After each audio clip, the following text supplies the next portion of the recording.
Hi hello friends, welcome to police fighters YouTube channel. ಸ್ನೇಹಿತರೆ, ನೀವಿಲ್ಲಿ ಗಮನಿಸ್ತಾ ಇರ್ಬೋದು, ಕರ್ನಾಟಕ ರಾಜ್ಯ ಸರ್ಕಾರದಿಂದ ಕರ್ನಾಟಕ ರಾಜ್ಯ ಪೊಲೀಸ್ ಇಲಾಖೆಯಲ್ಲಿ ಖಾಲಿರುವಂಥ ಹುದ್ದೆಗಳಿಗೆ ಅಧಿಸೂಚನೆಯನ್ನು ಈಗ ಆಲ್ರೆಡಿ ನಿಮಗೆಲ್ರಿಗೂ ಗೊತ್ತಿರೋ ಹತ್ರ 5/6/2026 ಈ ಒಂದು ಪೊಲೀಸ್ ನೋಟಿಫಿಕೇಷನ್ನ ಹೊರಡಿಸಲಾಗಿರುತ್ತೆ. ಇದರಲ್ಲಿ ನಾವು ಮೊದಲನೇದಾಗಿ ಏನೆಲ್ಲ ಒಂದು ತಿಳ್ಕೊಬೇಕಂತ ನಾನು ಕಂಪ್ಲೀಟಾಗಿ ಈ ಒಂದು ವಿಡಿಯೋದಲ್ಲಿ ತಿಳಿಸ್ಕೊಡ್ತೀನಿ. ನೀವೇನಾದರೂ ಪೊಲೀಸ್ ಆಕಾಂಕ್ಷಿತ ಅಭ್ಯರ್ಥಿಗಳಾಗಿದ್ದರೆ ಅಥವಾ ನೀವೇನಾದರೂ ಪೊಲೀಸ್ ಎಕ್ಸಾಮ್ಸ್ಗಳಿಗೆ ಪ್ರಿಪರೇಷನ್ ಮಾಡ್ಕೋಬೇಕು ಅಂತಂದರೆ ನಮ್ಮ ಪೊಲೀಸ್ ಫೈಟರ್ಸ್ ಯೂಟ್ಯೂಬ್ ಚಾನಲಲ್ಲಿ ಪ್ರೀವಿಯಸ್ನ KA ಯಾವೆಲ್ಲ ಒಂದು ಎಕ್ಸಾಮ್ಸ್ಗಳು ನಡೆದಿದ್ವು, ಆ ಒಂದು ಎಕ್ಸಾಮ್ಸ್ಗಳ ಒಂದು ಕ್ವಶನ್ಸ್ ಪೇಪರ್ಗಳು ಮತ್ತು ಪ್ರೀವಿಯಸ್ದಲ್ಲಿ ನಾವು 6th to 12th ಇರುವಂಥ ಕಂಪ್ಲೀಟ್ ಆದಂಥ ಹಿಸ್ಟ್ರಿ, ಜಿಯೋಗ್ರಫಿ, ಇಂಡಿಯನ್ ಕಾನ್ಸ್ಟಿಟ್ಯೂಷನ್ ಪ್ರತಿಯೊಂದು ಸಬ್ಜೆಕ್ಟ್ ವೈಸ್ ವೀಡಿಯೋಸ್ಗಳನ್ನು ಕೂಡ ಹಾಕಿದ್ವಿ. ಆದಷ್ಟು ಆ ಒಂದು ವೀಡಿಯೋಸ್ಗಳನ್ನು ನೋಡ್ತಾ ಹೋಗಿ ಕಂಪ್ಲೀಟಾಗಿ ನಿಮಗೆ ಮಾಹಿತಿಗಳು ಕೂಡ ಸಿಗ್ತಾ ಹೋಗುತ್ತೆ. ನೀವಿಲ್ಲಿ ಕಂಪ್ಲೀಟಾಗಿ ಗಮನಿಸ್ತಾ ಇರ್ಬೋದು ಸ್ನೇಹಿತರೆ. ನಾವು ಮೊದಲನೇದಾಗಿ ಇಲ್ಲಿ ನೋಡೋದಾದರೆ ಕರ್ನಾಟಕ ರಾಜ್ಯ ಪೊಲೀಸ್ ಇಲಾಖೆಯಿಂದ ಅಧಿಕೃತವಾದಂಥ ಈ ಒಂದು ನೋಟಿಫಿಕೇಷನ್ ಕೂಡ ಹೊರಬಂದಿದ್ದು, ಈಗ ಆಲ್ರೆಡಿ 10ನೇ ತಾರೀಕು ಅಂತಂದರೆ ಜೂನ್ 10ರಂದು ಈಗ ಒಂದು ಅಪ್ಲಿಕೇಶನ್ಸ್ಗಳು ಕೂಡ ಸ್ಟಾರ್ಟ್ ಆಗಿರುತ್ತದೆ. ನೀವಿಲ್ಲಿ ಗಮನಿಸ್ತಾ ಇರ್ಬೋದು, ಇಲ್ಲಿ ಖಾಲಿರುವಂಥ ಸಿವಿಲ್ ಪೊಲೀಸ್ ಕಾನ್ಸ್ಟೇಬಲ್ ಹುದ್ದೆಗಳಾಗಿರುತ್ತೆ. ಈ ಒಂದು ಸಿವಿಲ್ ಪೊಲೀಸ್ ಕಾನ್ಸ್ಟೇಬಲ್ ಹುದ್ದೆಗಳು ಒಟ್ಟು ಎಷ್ಟಿದೆ ಅಂತಂದರೆ 3395 ಹುದ್ದೆಗಳಾಗಿರುತ್ತದೆ.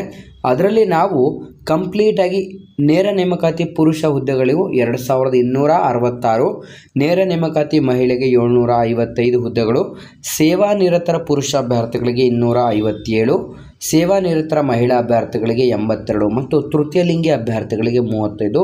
ಟೋಟಲ್ ಎಲ್ಲವನ್ನು ಒಟ್ಟುಗೂಡಿಸಿ ನಾವು ನೋಡ್ತಾ ಹೋಗೋದಾದರೆ 3395 ಹುದ್ದೆಗಳ ಅಧಿಸೂಚನೆ ಕೂಡ ಆಗಿರುತ್ತೆ.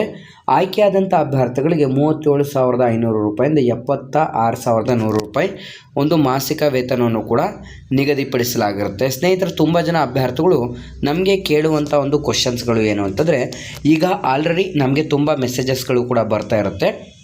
ಸರ್, ನಾವು PUC ಮುಗಿಸಿದ್ದೀವಿ, ಅಪ್ಲಿಕೇಶನ್ ಹಾಕ್ಬೋದಾ? ಅಥವಾ ಕೆಲವೊಂದು ಕ್ಯಾಂಡಿಡೇಟ್ಸ್ಗಳು ಡಿಪ್ಲೊಮೊ ಕಂಪ್ಲೀಟ್ ಆಗಿದೆ, ಅಪ್ಲಿಕೇಶನ್ ಹಾಕ್ಬೋದಾ? ಅಥವಾ ನಾವು ITI JOC ಇಂಥವು ಮಾಡಿದ್ದೀವಿ, ಅಪ್ಲಿಕೇಶನ್ ಹಾಕ್ಬೋದಾ ಅಂತ ಕೇಳ್ತಾ ಇರ್ತಾರೆ. ಸ್ನೇಹಿತರೆ, ನೀವು PUCಗೆ ತತ್ಸಮಾನವಾದಂಥ ಒಂದು ವಿದ್ಯಾರ್ಹತೆಯನ್ನು ಹೊಂದಿದರೆ ಸಾಕು, ನೀವು ಅರ್ಜಿಯನ್ನು ಸಲ್ಲಿಸಲು ಅರ್ಹರಾಗಿರ್ತೀರಾ. ಅಂತಂದರೆ PUC ಈಕ್ವಿವೆಲೆಂಟ್ ಅಥವಾ PUC ಈಗ ಯಾರೆಲ್ಲ ಒಬ್ಬರು ಕ್ಯಾಂಡಿಡೇಟ್ಸ್ಗಳು ಈ ಹಿಂದೆ ನಿಮಗೆ ಪೊಲೀಸ್ ಇಲಾಖೆಯಿಂದನೂ ಕೂಡ ಹೊರಡಿಸಲಾಗಿತ್ತು, NOC ಫಾರ್ಮನ್ನು ಕೂಡ ತೊಗೋಬೇಕು ಅಂತಲೂ ಕೂಡ ನೀಡಲಾಗಿತ್ತು. ಅಥವಾ ನೀವೇನಾದರೂ ITI ಮಾಡಿರುವಂಥ ಕ್ಯಾಂಡಿಡೇಟ್ಗಳಾಗಿದ್ದರೆ PUCಗೆ ಈಕ್ವಿವೆಲೆಂಟ್ ಅಂತ ಒಂದು ಎಕ್ಸಾಮ್ಸನ್ನು ಮಾಡ್ತಾರೆ. ಆ ಒಂದು ಎಕ್ಸಾಮ್ಸನ್ನು ಕ್ಲಿಯರ್ ಮಾಡಿದರೆ ಕೂಡ ನೀವು ಅರ್ಜಿಗಳನ್ನು ಕೂಡ ಸಲ್ಲಿಸ್ಬೋದು ಅಂತಲೂ ಕೂಡ ತಿಳಿಸಲಾಗಿತ್ತು. ಅದೇ ರೀತಿ ನಾವು ನೋಡ್ತಾ ಹೋಗೋದಾದರೆ ತುಂಬ ಜನ ವಿದ್ಯಾರ್ಥಿಗಳಿಗೆ ಇನ್ನೊಂದು ಸಮಸ್ಯೆ ಇರುವಂಥದ್ದು ಏನು ಅಂತಂದರೆ, ನಾನು ಈಗ ಇಂಟರ್ನಲ್ ರಿಸರ್ವೇಷನ್ ಕೂಡ ಆಲ್ರೆಡಿ ಈ ಒಂದು ನೋಟಿಫಿಕೇಷನ್ಗೆ ಅಪ್ಲೈ ಆಗಿದೆ. ಇಂಟರ್ನಲ್ ರಿಸರ್ವೇಷನ್ನ ಮುಖಾಂತರ ಯಾರೆಲ್ಲ ಅಭ್ಯರ್ಥಿಗಳು ನೀವು ಗ್ರೂಪ್ A, B, C ಅಂತ ಬರ್ತಾರಲ್ಲ, ಈಗ ಫಾರ್ ಎಕ್ಸಾಂಪಲ್ SC ಕ್ಯಾಸ್ಟಲ್ಲಿ group A, group B, group C ಅಂತ ಇಲ್ಲಿ ಕಂಪ್ಲೀಟಾಗಿ ನಿಮಗೆ ಡಿವೈಡಿಂಗ್ಸನ್ನು ಕೂಡ ನೀಡಲಾಗಿರುತ್ತೆ. ಆ ಒಂದು ಡಿವೈಡಿಂಗ್ಸ್ನ ಪ್ರಕಾರ ನೀವು ಯಾವ ಒಂದು ಕ್ಯಾಟಗರಿಗೆ ಸೇರಿರ್ತಾರೆ ಆ ಒಂದು ಕ್ಯಾಟಗರಿ ಅಭ್ಯರ್ಥಿಗಳು ಕಂಪ್ಲೀಟಾಗಿ ನಿಮ್ಮ ಒಂದು ಕ್ಯಾಸ್ಟ್ ಸರ್ಟಿಫಿಕೇಟನ್ನು, ಅಂತಂದರೆ ನಾನು ಈ ಒಂದು ಇಂಟರ್ನಲ್ ರಿಸರ್ವೇಷನ್ ಆಗೋಕ್ಕಿಂತ ಮುಂಚೆನೇ ಹೊಸ ಒಂದು ಕ್ಯಾಸ್ಟ್ ಸರ್ಟಿಫಿಕೇಟನ್ನು ರೆಡಿ ಮಾಡಿಸಿದ್ದೆ. ಆ ಒಂದು ಕ್ಯಾಸ್ಟ್ ಸರ್ಟಿಫಿಕೇಟ್ ಮೇಲೆ ಅಪ್ಲಿಕೇಶನ್ ಹಾಕ್ಬೋದು ಅಂತಲೂ ಕೂಡ ತುಂಬ ಜನ ಕೇಳ್ತಾ ಇದ್ದಾರೆ. ಅಂತಾರೆ 5 year ವ್ಯಾಲಿಡಿಟಿ ಇದೆ. ಅಥವಾ SC ST ಕ್ಯಾಂಡಿಡೇಟ್ಸ್ ಆಗಿದ್ದರೆ ಜೀವನ ಪರ್ಯಂತ ನಿಮಗೆ ಈ ಒಂದು ಕ್ಯಾಸ್ಟನ್ನು ವ್ಯಾಲಿಡ್ ಮಾಡಿಕೊಟ್ಟಿರ್ತಾರೆ, ನಾವು ಅಪ್ಲಿಕೇಶನ್ ಹಾಕ್ಬೋದಾ ಅಂತ ಕೇಳ್ತಾ ಇರ್ತಾರೆ. ಸ್ನೇಹಿತರೆ, ಮೊದಲನೇದಾಗಿ ಈ ಒಂದು ಇಂಟರ್ನಲ್ ರಿಸರ್ವೇಷನ್ ಬಂದ ನಂತರ ನಿಮ್ಮ ಒಂದು ಕ್ಯಾಟಗರಿ ಅಂತಂದರೆ ಈಗ SC ಕ್ಯಾಟಗರಿಲಿ ಪ್ರವರ್ಗ 1, ಪ್ರವರ್ಗ 2, ಪ್ರವರ್ಗ 3 ಅಂತಂದರೆ group A, group B, group C ಈ ರೀತಿ ನಿಮಗೆ ಕಂಪ್ಲೀಟಾಗಿ ಚೇಂಜಸನ್ನು ಮಾಡಲಾಗಿರುತ್ತೆ. ಹಾಗಾಗಿ ಯಾರೆಲ್ಲ ಅಭ್ಯರ್ಥಿಗಳು ನೀವು ಗ್ರೂಪ್ A, ಗ್ರೂಪ್ B ಮತ್ತು ಗ್ರೂಪ್ C ಇದ್ದೀರಲ್ಲ, ಎಲ್ಲರೂ ಕೂಡ ನೀವು ಕಂಪ್ಲೀಟಾಗಿ ನಿಮ್ಮ ಒಂದು ಕ್ಯಾಸ್ಟ್ ಸರ್ಟಿಫಿಕೇಟ್ಗಳನ್ನು ಹೊಸದಾಗಿ ಮಾಡಿಸ್ಕೋಬೇಕಾಗುತ್ತೆ. ಹೊಸದಾಗಿ ಮಾಡಿಸಿದಂಥ ಅಪ್ಲಿಕೇಶನನ್ನು ಅಂತಂದರೆ ಕ್ಯಾಸ್ಟ್ ಸರ್ಟಿಫಿಕೇಟನ್ನು ನೀವು ಅಪ್ಲಿಕೇಶನ್ ಹಾಕುವಂಥ ಸಂದರ್ಭದಲ್ಲಿ ನೀವು ಆಲ್ರೆಡಿ ರೆಡಿ ಇಟ್ಕೊಂಡಿರಬೇಕಾಗುತ್ತೆ. ಅದೇ ರೀತಿ ಕನ್ನಡ ಮತ್ತು ಗ್ರಾಮೀಣ ಯಾರೆಲ್ಲ ಈಗ ಆಲ್ರೆಡಿ ವಿತಿನ್ 5 years ಒಳಗಡೆ ಬರ್ಸಿರುವಂಥವರು ಅಂತಹ ಕ್ಯಾಂಡಿಡೇಟ್ಸ್ಗಳು ಬರ್ಸ್ಕೊಳ್ಳಿ. ಇಲ್ಲ, ನಂದು 2016ರಲ್ಲಿ ಬರ್ಸಿದ್ದೆ, 2014ರಲ್ಲಿ ಬರ್ಸಿದ್ದೆ ಅನ್ನುವಂಥ ಕ್ಯಾಂಡಿಡೇಟ್ಸ್ ಇದ್ದರೆ ದಯವಿಟ್ಟು ಹೊಸ ಒಂದು ರೂರಲ್ ಮತ್ತು ಕನ್ನಡ ನಿಮಗೇನಾದರೂ ರಿಸರ್ವೇಷನ್ ಇದ್ದರೆ ರೂರಲ್ ಮತ್ತು ಕನ್ನಡ ಎರಡನ್ನೂ ಕೂಡ ಬರೆಸಿ ಇಟ್ಕೊಳ್ಳಿ. ಮೊದಲನೇದಾಗಿ ನಾವಿಲ್ಲಿ ನೋಡೋದಾದರೆ ಈ ಒಂದು ನೇಮಕಾತಿಗೆ ಸಂಬಂಧಪಟ್ಟಂತೆ ಮಾತ್ರ ಇಲ್ಲಿ ವಯೋಮಿತಿಯನ್ನು ಹೆಚ್ಚಿಸಲಾಗಿರುತ್ತದೆ. ಇಲ್ಲಿ ಗಮನಿಸ್ತಾ ಇರೋದು ಸಾಮಾನ್ಯ ಅಭ್ಯರ್ಥಿಗಳಿಗೆ 33 ವರ್ಷ, ಪರಿಶಿಷ್ಟ ಜಾತಿ ಪರಿಶಿಷ್ಟ ಪಂಗಡ ಪ್ರವರ್ಗ 2A 2B 3A 3B ಕ್ಯಾಂಡಿಡೇಟ್ಸ್ಗೆ 35 ವರ್ಷ. ಆಮೇಲೆ ಕರ್ನಾಟಕದ ಅರಣ್ಯ ಪ್ರದೇಶಗಳಲ್ಲಿ ವಾಸಿಸುತ್ತಿರುವಂಥ ಬುಡಕಟ್ಟು ಅಭ್ಯರ್ಥಿಗಳಿಗೆ 38 ವರ್ಷ. ಸಾಮಾನ್ಯ ಅರ್ಹತಾ ಅಭ್ಯರ್ಥಿಗಳಿಗೆ ಅಂತಂದರೆ ಸೇವಾ ನಿರತರಿಗೆ 38 ವರ್ಷ. ಇನ್ನು ಮಿಕ್ಕುಳಿದಂತೆ ಪರಿಶಿಷ್ಟ ಜಾತಿ ಪರಿಶಿಷ್ಟ ಪಂಗಡ ಪ್ರವರ್ಗ 2A 2B 3A 3B ಕ್ಯಾಂಡಿಡೇಟ್ಸ್ಗಳಿಗೆ 40 ವರ್ಷ ಒಂದು ಏಜ್ ರಿಲ್ಯಾಕ್ಸೇಷನನ್ನು ಕೂಡ ನೀಡಲಾಗಿರುತ್ತೆ. ಸ್ನೇಹಿತರೆ, ನೀವು ಕಂಪ್ಲೀಟಾಗಿ ಗಮನಿಸ್ತಾ ಇರ್ಬೋದು, ಈ ಒಂದು ನೋಟಿಫಿಕೇಷನ್ಗೆ ಸಂಬಂಧಪಟ್ಟಂತೆ ಯಾರೆಲ್ಲ ಅಭ್ಯರ್ಥಿಗಳು ನೀವು ಓದಬೇಕು ಅಥವಾ ಈ ಒಂದು ಹುದ್ದೆಗಳಿಗೆ ನಾನು ಅರ್ಜಿಗಳನ್ನು ಸಲ್ಲಿಸಬೇಕು ಅಂತಿರೋರಿಗೆ ಈಗ ಆಲ್ರೆಡಿ 10 ಜೂನ್ 2026ರಿಂದ ಅಪ್ಲಿಕೇಶನ್ಸ್ಗಳು ಸ್ಟಾರ್ಟ್ ಆಗಿದೆ. ಆದಷ್ಟು ಬೇಗ ನಿಮ್ಮೊಂದು ಕ್ಯಾಸ್ಟ್ ಸರ್ಟಿಫಿಕೇಟ್ಗಳು ಕನ್ನಡ ಮತ್ತು ರೂರಲ್ಗಳನ್ನು ಆದಷ್ಟು ಬೇಗ ರೆಡಿ ಮಾಡಿಕೊಂಡು ಆನ್ಲೈನಲ್ಲಿ ಆದಷ್ಟು ಬೇಗ ಅಪ್ಲಿಕೇಶನ್ಸ್ಗಳನ್ನು ಹಾಕ್ಕೊಳ್ಳಿ. ಹಾಕಿದ ನಂತರ ನಿಮ್ಮ ಒಂದು ಅಪ್ಲಿಕೇಶನ್ ಫಾರ್ಮ್ಗೆ ಕಂಪ್ಲೀಟಾಗಿ ನೀವು ನಿಮ್ಮ ಒಂದು ಫೋಟೋ ಸಿಗ್ನೇಚರ್ ಅಪ್ಲೋಡ್ ಮಾಡಬೇಕಾಗತ್ತೆ. ನಂತರ ನಿಮ್ಮ ಫೀಸ್ ವೆರಿಫಿಕೇಷನ್ ಮಾಡಿಕೊಂಡು ನಿಮ್ಮ ಅಪ್ಲಿಕೇಶನ್ ಫಾರ್ಮನ್ನು ಡೌನ್ಲೋಡ್ ಮಾಡಿ ಅಥವಾ ನಿಮ್ಮ ಒಂದು ಇಮೇಲ್ಗೆ ಸೇವ್ ಮಾಡ್ಕೊಳ್ಳಿ ಅಥವಾ ಒಂದು ಪ್ರಿಂಟೌಟನ್ನು ಕೂಡ ನೀವು ಇಟ್ಕೊಳ್ಳಿ. ಹಾಗಾಗಿ ಕಂಪ್ಲೀಟಾಗಿ ನಿಮಗೆ ಮುಂದಿನ ದಿನಗಳಲ್ಲಿ ಏನಾದರೂ ಆ ಒಂದು ಅಪ್ಲಿಕೇಶನ್ಸ್ಗಳು ಬೇಕಿತ್ತು ಅಂತಂದರೆ ತುಂಬ ಹೆಲ್ಪ್ಫುಲ್ ಆಗಿರುತ್ತೆ. ಈ ಒಂದು ಹುದ್ದೆಗಳಿಗೆ ಅರ್ಜಿಯನ್ನು ಸಲ್ಲಿಸುವಂಥ ಕ್ಯಾಂಡಿಡೇಟ್ಸ್ಗಳಿಗೆ ನೀವು ಕಂಪ್ಲೀಟಾಗಿ ನಿಮ್ಮ ಒಂದು ಅರ್ಜಿ ಶುಲ್ಕವನ್ನು ಕೂಡ ನೀಡಲಾಗಿರುತ್ತೆ. ಸಾಮಾನ್ಯ ಅರ್ಹತಾ ಅಭ್ಯರ್ಥಿಗಳು ಪ್ರವರ್ಗ 2A 2B 3A 3B ಕ್ಯಾಂಡಿಡೇಟ್ಗಳಿಗೆ 750 ರೂಪಾಯಿ. ಪರಿಶಿಷ್ಟ ಜಾತಿ ಪರಿಶಿಷ್ಟ ಪಂಗಡ ಪ್ರವರ್ಗ 1ರ ಅಭ್ಯರ್ಥಿಗಳು ಹಾಗೂ ಮಾಜಿ ಸೈನಿಕ ಮತ್ತು ತೃತೀಯಲಿಂಗಿ ಅಭ್ಯರ್ಥಿಗಳು ಕಂಪ್ಲೀಟಾಗಿ 500 ರೂಪಾಯಿ ಅರ್ಜಿ ಶುಲ್ಕವನ್ನು ಕೂಡ ಇಲ್ಲಿ ಪೇಮೆಂಟನ್ನು ಮಾಡಬೇಕು ಅಂತಲೂ ಕೂಡ ಕಂಪ್ಲೀಟಾಗಿ ಮೆನ್ಷನ್ ಕೂಡ ಮಾಡಲಾಗಿರುತ್ತದೆ. ಹಾಗಾಗಿ ಅಭ್ಯರ್ಥಿಗಳು ಆದಷ್ಟು ಬೇಗ ಅರ್ಜಿಗಳನ್ನು ಸಲ್ಲಿಸಿ. ನಂತರ ನಾವು ನೋಡ್ತಾ ಹೋಗೋದಾದರೆ ಈ ಒಂದು ಹುದ್ದೆಗಳಿಗೆ ಕಂಪ್ಲೀಟಾಗಿ ಮೊದಲಿಗೆ ಅಂತಂದರೆ ಈ ಒಂದು KSP ಹುದ್ದೆಗಳಿಗೆ ಮೊದಲನೇದಾಗಿ ಈ ವರ್ಷ ಬಿಟ್ಟು ಹಿಂದಿನ ವರ್ಷಗಳಲ್ಲೆಲ್ಲ ಏನು ಮಾಡ್ತಿದ್ರು ಅಂತಂದರೆ ನಮ್ಮ ಕರ್ನಾಟಕ ರಾಜ್ಯ ಪೊಲೀಸ್ ಇಲಾಖೆಯಿಂದನೇ ಕೂಡ ಕಂಪ್ಲೀಟಾಗಿ ಎಕ್ಸಾಮ್ಸನ್ನು ಮಾಡ್ತಾಯಿದ್ರು. ಆದರೆ ಇದೀಗ ಇಲ್ಲಿ ತಿಳಿಸಿರೋ ಪ್ರಕಾರ ಈಗ ಹೊಸದಾಗಿ KEAಗೆ ಈ ಒಂದು ಎಕ್ಸಾಮ್ಸನ್ನು ವಹಿಸಲಾಗಿರುತ್ತೆ. KEA ನಡೆಸುವಂಥ ಒಂದು ಎಕ್ಸಾಮ್ಸಲ್ಲಿ ಏನೆಲ್ಲ ಒಂದು ಸಬ್ಜೆಕ್ಟ್ಗಳನ್ನು ನೀಡಲಾಗಿದೆ ಅಂದರೆ ಸಾಮಾನ್ಯ ಜ್ಞಾನ, ವಿಜ್ಞಾನ, ಭೂಗೋಳಶಾಸ್ತ್ರ, ಇತಿಹಾಸ, ಭಾರತದ ಸಂವಿಧಾನ, ರಾಷ್ಟ್ರೀಯ ಸ್ವಾತಂತ್ರ್ಯ ಚಳುವಳಿ, ಮಾನಸಿಕ ಸಾಮರ್ಥ್ಯ ಮತ್ತು ನೈತಿಕ ಶಿಕ್ಷಣ ಒಳಗೊಂಡಂತೆ ಸಾಮಾನ್ಯ ಅಧ್ಯಯನ ಅಂತಲೂ ಕೂಡ ಇಲ್ಲಿ ಕಂಪ್ಲೀಟಾಗಿ ನಿಮಗೆ ಸಿಲೆಬಸ್ಸನ್ನು ನೀಡಲಾಗಿರುತ್ತೆ. ಇದು 100 ಮಾರ್ಕ್ಸಿಗೆ ಎಕ್ಸಾಮ್ಸ್ ಇರುತ್ತೆ. ಕಂಪ್ಲೀಟಾಗಿ 100 ಕ್ವಶನ್ಸ್ ಇರುತ್ತೆ. 1.5 ಗಂಟೆಗಳ ಕಾಲ ಟೈಮಿಂಗ್ಸನ್ನು ಅಂತಂದರೆ 90 ನಿಮಿಷಗಳ ಕಾಲ ಟೈಮಿಂಗ್ಸನ್ನು ನಿಗದಿಪಡಿಸಲಾಗಿರುತ್ತೆ. ಅದೇ ರೀತಿ ಈಗ ನೀವೇನಾದರೂ ಕಡ್ಡಾಯ ಕನ್ನಡ ಭಾಷೆ ಪರೀಕ್ಷೆ ಪಾಸ್ ಆಗಿಲ್ಲ ಅಥವಾ ನೀವೇನಾದರೂ 10th ಎಕ್ಸಾಮ್ಸಲ್ಲಿ ನೀವು CBSEಲಿ ಓದಿದ್ರಿ, ನಾನು ನಂತರ ಪೊಲೀಸ್ ಇಲಾಖೆಗೆ ಸೇರಬೇಕು ಅಂತ ಇಲ್ಲಿಗೆ ಬಂದಿದ್ದೀನಿ, ಅಥವಾ ನೀವೇನಾದರೂ 10th ನೀವು ಫಸ್ಟ್ ಲ್ಯಾಂಗ್ವೇಜ್ ಕನ್ನಡ ತಗೊಂಡಿರಲಿಲ್ಲ ಅಂತಂದರೆ ನೀವು ಕಂಪ್ಲೀಟಾಗಿ ಕಡ್ಡಾಯ ಕನ್ನಡ ಭಾಷೆ ಪರೀಕ್ಷೆಯನ್ನು ಬರೀಬೇಕಾಗಿರುತ್ತೆ.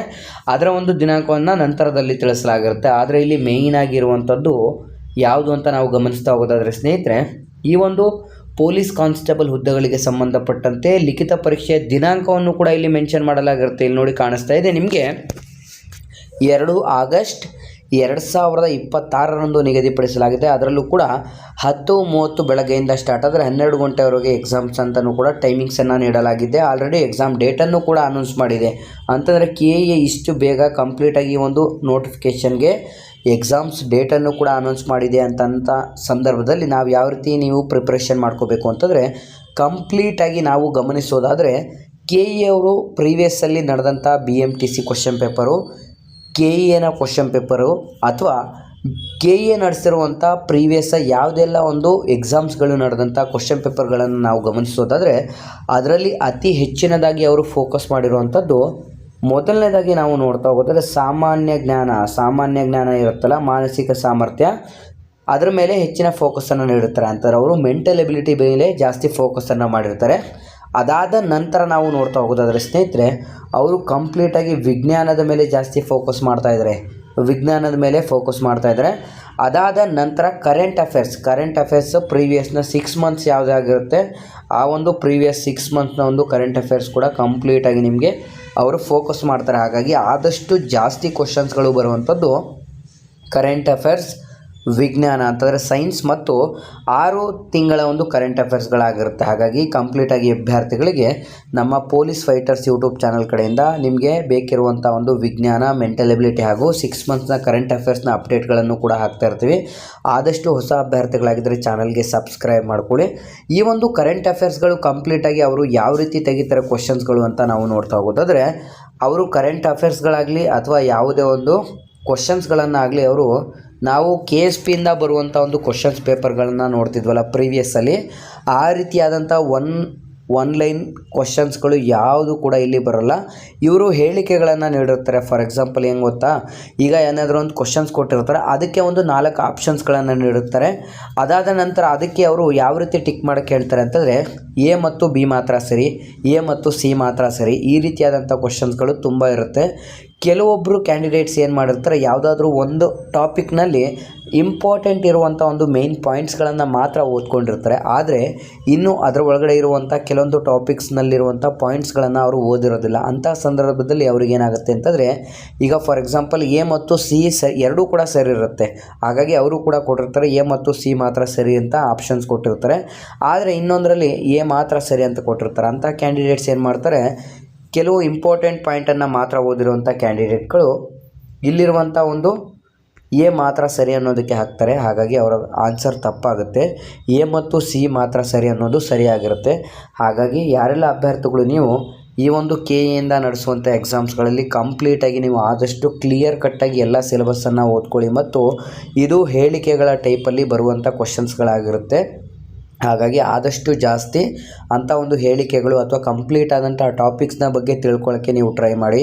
ಕೆಲವೊಂದು ಬುಕ್ಸ್ಗಳಲ್ಲಿ ಏನಿರುತ್ತೆ ಅಂತಂದರೆ, ಪ್ರೀವಿಯಸ್ಸಲ್ಲಿ KSPಯಲ್ಲಿ ಯಾವ ರೀತಿ ನಡೆಸ್ತಾ ಇರ್ತಾರೆ ಎಕ್ಸಾಮ್ಸ್ಗಳು, ಇಂಪಾರ್ಟೆಂಟ್ ಪಾಯಿಂಟ್ಸ್ಗಳು ಅಷ್ಟನ್ನು ಮಾತ್ರ ಕೊಟ್ಟಿರ್ತಾರೆ. ಆದರೆ ನೀವು ಅದರ ಜೊತೆಗೆ ಇಂಪಾರ್ಟೆಂಟ್ ಪಾಯಿಂಟ್ಸ್ಗಳಾಗಲಿ ಅಥವಾ ಯಾವುದೇ ಒಂದು ಕ್ವಶನ್ಸ್ಗಳಾಗಲಿ, ಆ ಒಂದು ಕ್ವಶನ್ಸ್ನ ಏನು ಓದ್ತಾ ಇದ್ರೆ ಆ ಟಾಪಿಕ್ಸ್ ಬಗ್ಗೆ ಏನಿದೆ ಕಂಪ್ಲೀಟಾಗಿ ಫುಲ್ಲು ಟಾಪಿಕ್ಸ್ನ ತಿಳ್ಕೊಂಡಿದ್ರೆ ಮಾತ್ರ ನೀವು ಈ ಒಂದು ಎಕ್ಸಾಮ್ಸ್ಗಳನ್ನು ಅಟೆಂಡ್ ಮಾಡಲಿಕ್ಕೆ ನಿಮಗೆ ತುಂಬ ಹೆಲ್ಪ್ಫುಲ್ ಆಗುತ್ತೆ.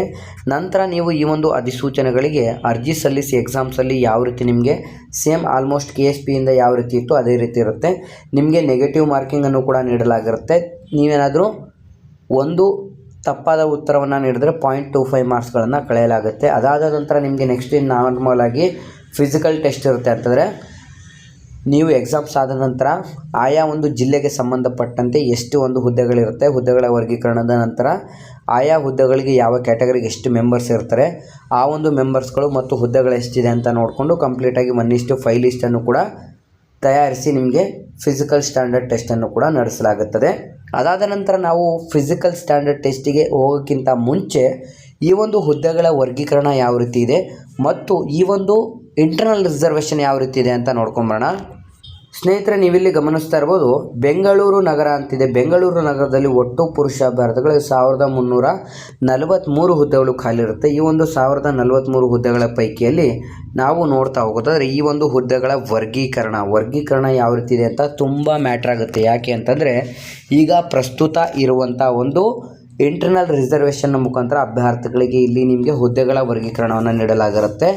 ಪ್ರವರ್ಗ 1ರ ಅಭ್ಯರ್ಥಿಗಳಲ್ಲಿ ಇತರರು ಎಷ್ಟು, ಗ್ರಾಮೀಣ ಅಭ್ಯರ್ಥಿಗಳು, ಮಾಜಿ ಸೈನಿಕ ಅಭ್ಯರ್ಥಿಗಳು, ಕನ್ನಡ ಮಾಧ್ಯಮದಲ್ಲಿ ವ್ಯಾಸಂಗ ಮಾಡಿದವರಿಗೆ, ಯೋಜನಾ ನಿರಾಶ್ರಿತರಿಗೆ ಮತ್ತು ಒಟ್ಟು ಹುದ್ದೆಗಳನ್ನು ನೀಡಲಾಗಿರುತ್ತೆ. ಅದರಲ್ಲೂ ಕೂಡ ಈ ಒಂದು ಹುದ್ದೆಗಳಲ್ಲಿ ಸಂಬಂಧಪಟ್ಟಂತೆ ವಿಶೇಷವಾದಂಥ ಒಂದು ಆ್ಯಡ್ ಆಗಿರುವಂಥದ್ದು ಇಂಟರ್ನಲ್ ರಿಸರ್ವೇಷನ್ನ ಮುಖಾಂತರ ಈ ಒಂದು ರೋಸ್ಟರನ್ನು ತಯಾರಿಸಲಾಗಿರುತ್ತೆ. ಹಾಗಾಗಿ ಯಾರೆಲ್ಲ ನೀವು ಅಭ್ಯರ್ಥಿಗಳು ಪರಿಶಿಷ್ಟ ಜಾತಿ ಅಂತಾರೆ SC ಕ್ಯಾಟಗರಿಲಿ group A, group B, group C ಹುದ್ದೆಗಳಿಗೆ ಅರ್ಜಿ ಸಲ್ಲಿಸ್ತೀರಾ, ಆದಷ್ಟು ನಿಮ್ಮ ಒಂದು ಹುದ್ದೆಗಳ ಒಂದು ವರ್ಗೀಕರಣವನ್ನು ಕ್ಲೀನಾಗಿ ನೋಡ್ಕೊಳ್ಳಿ. ಅಂತಂದರೆ ನಾವು ಪ್ರತಿಯೊಂದು ಜಿಲ್ಲೆದು ಕೂಡ ಎಕ್ಸ್ಪ್ಲೇನ್ ಮಾಡೋಕ್ಕಾಗಲ್ಲ. ಬಟ್ ಯಾವುದಾದ್ರೂ ಒಂದು ಜಿಲ್ಲೆಯಲ್ಲಿ ಎಕ್ಸ್ಪ್ಲೇನ್ ಮಾಡಿ ನಾನು ತಿಳಿಸಿದರೆ ನೀವು ನಿಮಗೆ ಕಂಪ್ಲೀಟಾಗಿ ಕ್ಲಿಯರ್ ಕಟ್ಟಾಗಿ ಒಂದು ಇಂಟರ್ನಲ್ ರಿಸರ್ವೇಷನ್ ಬಗ್ಗೆ ಗೊತ್ತಾಗ್ತಾ ಹೋಗುತ್ತೆ. ಇಲ್ಲಿ ನೀವು ಗಮನಿಸ್ತಾ ಇರ್ಬೋದು, ಯಾವೆಲ್ಲ ಒಂದು ಪ್ರವರ್ಗ 1ರಲ್ಲಿ ಈಗ ನೀವೇನಾದರೂ ಕನ್ನಡ ಮೀಡಿಯಂ ಸ್ಟೂಡೆಂಟ್ ಆಗಿದ್ದೀರಾ ಅಥವಾ ನೀವು ಗ್ರಾಮೀಣ ಪ್ರದೇಶದಲ್ಲಿ ಓದಿದ್ದೀರಾ ಅಂತಂದರೆ ನಿಮಗೆ ಕನ್ನಡನೂ ಕೂಡ ಅಪ್ಲೈ ಆಗುತ್ತೆ, ಗ್ರಾಮೀಣನೂ ಕೂಡ, ಎರಡೂ ಕೂಡ ಅಪ್ಲೈ ಆಗ್ತಾ ಹೋಗುತ್ತೆ. ನಿಮಗೆ ಕನ್ನಡನೂ ಅಪ್ಲೈ ಆಗುತ್ತೆ, ಗ್ರಾಮೀಣನೂ ಕೂಡ ಅಪ್ಲೈ ಆಗ್ತಾ ಹೋಗುತ್ತೆ. ಅದೇ ನೀವೇನಾದರೂ ಕನ್ನಡ ಮೀಡಿಯಮಲ್ಲಿ ಓದಿ ನೀವು ಟೌನಲ್ಲಿ ಓದಿದ್ದೀರಾ ಅಂತಂದರೆ ನಿಮಗೆ ಗ್ರಾಮೀಣ ಬರೋದಿಲ್ಲ. ಅದೇ ನೀವೇನಾದರೂ ಗ್ರಾಮೀಣ ಪ್ರದೇಶದಲ್ಲಿ ಓದಿ ಇಂಗ್ಲೀಷ್ ಮೀಡಿಯಮಲ್ಲಿ ಓದಿದ್ರೆ ಅಂತಾರೆ ನಿಮಗೆ ಕನ್ನಡ ಬರೋದಿಲ್ಲ. ಹಾಗಾಗಿ ಓನ್ಲಿ ಗ್ರಾಮೀಣ ಮಾತ್ರ ಬರುತ್ತೆ. ಈ ರೀತಿಯಾದಂಥ ಒಂದು ರಿಸರ್ವೇಷನ್ ಕೂಡ ಇರುತ್ತೆ. ನೀವು ಆದಷ್ಟು ಕನ್ನಡ ಮತ್ತು ರೂರಲ್ ರಿಸರ್ವೇಷನ್ ಇರುವಂಥ ಅಭ್ಯರ್ಥಿಗಳು ಈಗ ನೋಟಿಫಿಕೇಷನ್ ಆದಮೇಲೆ ಅಥವಾ ವಿತಿನ್ 5 ಇಯರ್ಸ್ ಒಳಗಡೆ ಇರುವಂಥ ಒಂದು ಕನ್ನಡ ಮತ್ತು ರೂರಲ್ ರಿಸರ್ವೇಷನನ್ನು ಮಾತ್ರ ಯೂಸ್ ಮಾಡ್ಕೊಳ್ಳಿ. ಯಾಕೆ ಅಂತಂದರೆ ಕೆಲವೊಬ್ಬರು ಕ್ಯಾಂಡಿಡೇಟ್ಸ್ ಏನು ಮಾಡ್ತಾರೆ, ನಂದು 2014ರಲ್ಲಿ ಬರ್ಸಿದ್ದೆ, 13ರಲ್ಲಿ ಬರ್ಸಿದ್ದೆ ಅಂತ ಅದೇ ಹಳೆಯ ಒಂದು ರೂರಲ್ ಮತ್ತು ಕನ್ನಡ ರಿಸರ್ವೇಷನನ್ನು ಇಟ್ಕೊಂಡೇ ಕಾಯ್ತಾ ಇರ್ತಾರೆ. ಹಾಗಾಗಿ ಅಂಥ ತಪ್ಪನ್ನು ಮಾಡಬೇಡಿ. ಹೊಸ ಒಂದು ಫಾರ್ಮ್ಯಾಟ್ ಇರುತ್ತೆ. ಈಗ ಆಲ್ರೆಡಿ ಗೊತ್ತಿರುತ್ತೆ ಕನ್ನಡ ಮತ್ತು ರೂರಲ್ಗೆ ಸಂಬಂಧಪಟ್ಟಂತೆ ಆ ಒಂದು ಕನ್ನಡ ಮತ್ತು ರೂರಲ್ನ ಬರ್ಸ್ಕೊಂಡು ಇಟ್ಕೊಳ್ಳಿ ಮತ್ತು ಹೊಸ ಕ್ಯಾಸ್ಟ್ ಸರ್ಟಿಫಿಕೇಟನ್ನು ಆದಷ್ಟು ಮಾಡಿಸ್ಕೊಂಡು ಅಪ್ಲಿಕೇಶನನ್ನು ಹಾಕಿ.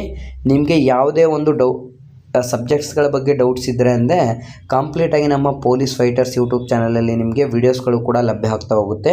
ಆದಷ್ಟು ಅಭ್ಯರ್ಥಿಗಳು ಈ ಒಂದು ಪೊಲೀಸ್ ಫೈಟರ್ಸಲ್ಲಿ ಬರುವಂಥ ಪ್ರತಿಯೊಂದು ವೀಡಿಯೋಸ್ಗಳನ್ನು ಆದಷ್ಟು ನೋಡಿ, ಆದಷ್ಟು ನಿಮ್ಮ ಎಲ್ಲ ಸ್ನೇಹಿತರಿಗೂ ಕೂಡ ರೆಫರ್ ಮಾಡಿ ಮತ್ತು ನಮ್ಮ ಚಾನಲ್ಗೆ ಸಬ್ಸ್ಕ್ರೈಬ್ ಮಾಡ್ಕೊಳ್ಳಿ. ಹಾಗೂ ಈ ಒಂದು ವಿಡಿಯೋನ ನಿಮ್ಮ ಎಲ್ಲ ಸ್ನೇಹಿತರೊಂದಿಗೆ ಶೇರ್ ಮಾಡಿ ಅಂತ ತಿಳಿಸ್ತಾ ಇದ್ದೀವಿ ಸ್ನೇಹಿತರೆ.